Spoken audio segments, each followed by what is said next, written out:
You're well known in Republican circles, of course, as a staunch conservative, but have you always been one? No, You, no. I grew up as your stereotypical black Democrat, believed that white people had nothing better to do with their time than to keep me down. And it wasn't until I went overseas while in the Navy, because there's a whole notion of and a self-pitying aspect of people in this country when it comes to being poor. Okay, and the poor in this country consider themselves at some point, some are very hardworking, but there's some who consider themselves victims.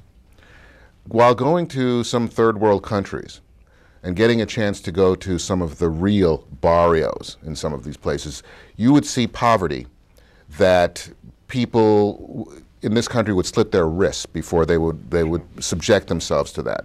And so when you see the poor in this country with color TV sets in every room and cell phones and a kitchen, a private bathroom, these are things that are unheard of. These are things that would make you be considered rich in some of these countries. So when I went over and I started to see that being black in America was not really a bad thing, and that I could have, there are things and ways of living that I could have been a lot worse. So I started my thinking then, and when I got to Hollywood, a friend of mine asked me if I would listen to Rush Limbaugh, and I said, why? He's a racist. And he said, no, just give him a chance. So I started listening to him, and he was logical, he was kind of funny. Now, you did run for the chairmanship of the Massachusetts Republican Party. Correct. As state committee at a time when, let's put it this way, we had just lost the gubernatorial election with Governor Romney's departure. So it was like the first time probably in maybe ever that there was not one Republican holding a constitutional office. At that time, both U.S. senators and our 10 congressmen, all Democrats.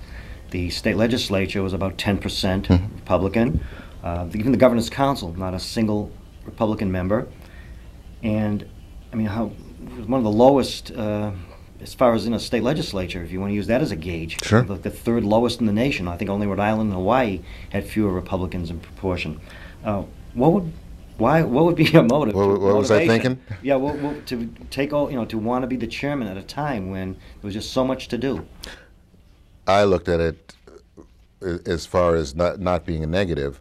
I could only go up from there. I mean, how much more damage could I do to the party? No, the party, in my opinion, was in need of leadership and a kind of, again, being apologetically conservative. Right now, we have in Massachusetts a bunch of Republicans who we affectionately refer to as rhinos, Republican in name only. They believe that you need to be a moderate. You need to be pro-choice. You need to be pro-gay rights. I mean, don't get me wrong. There are two sides to every story, but in politics, when you're trying to appeal to voters, you can either be far left or Democrat. You can be Republican. You can be a moderate.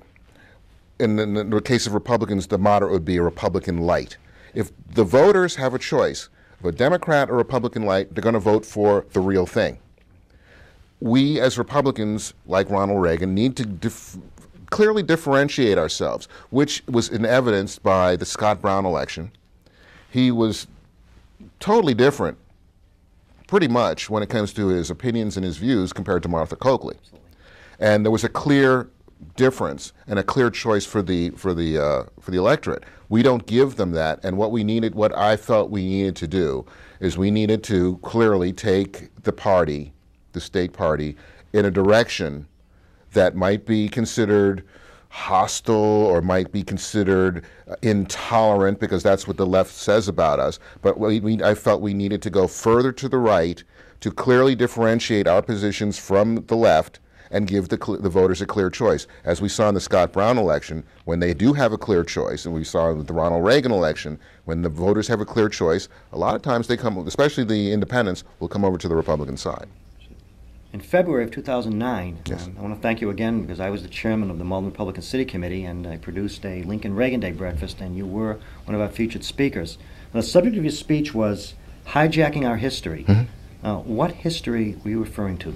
If you go to any American history book in schools, about 150 years of history has been omitted. And that history deals with the black experience.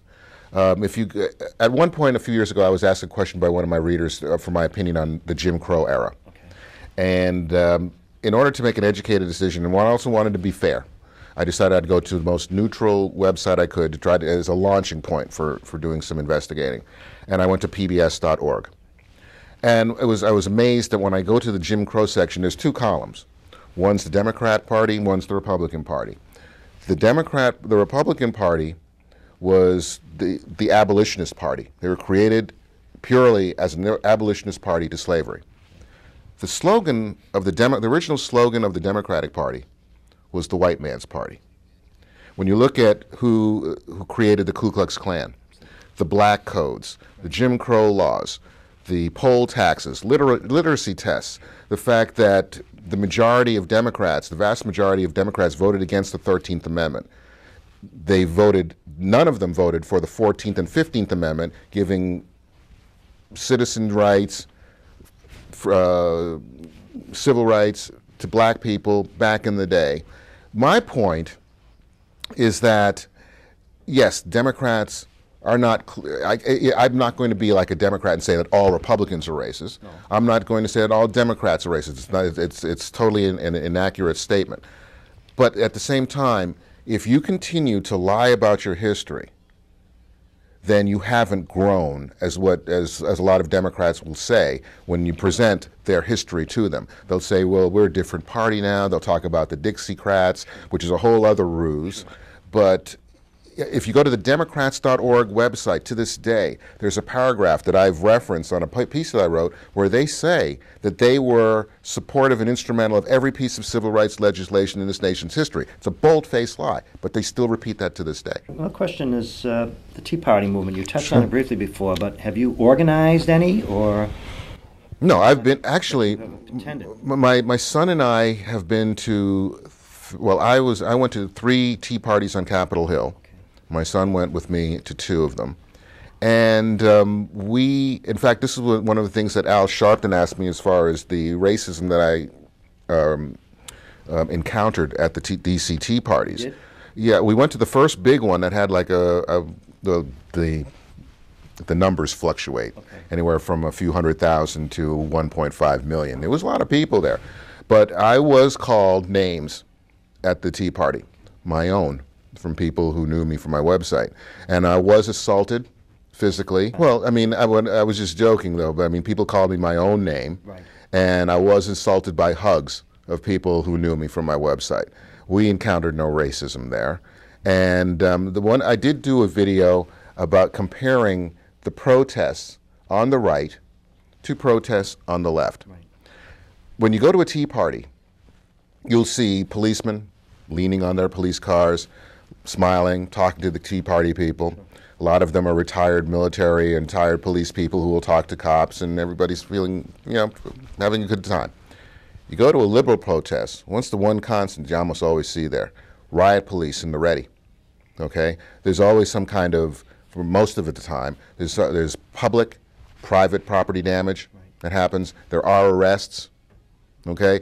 We can't find any arrests recorded during any of the hundreds of Tea Parties that have happened in the last year and a half.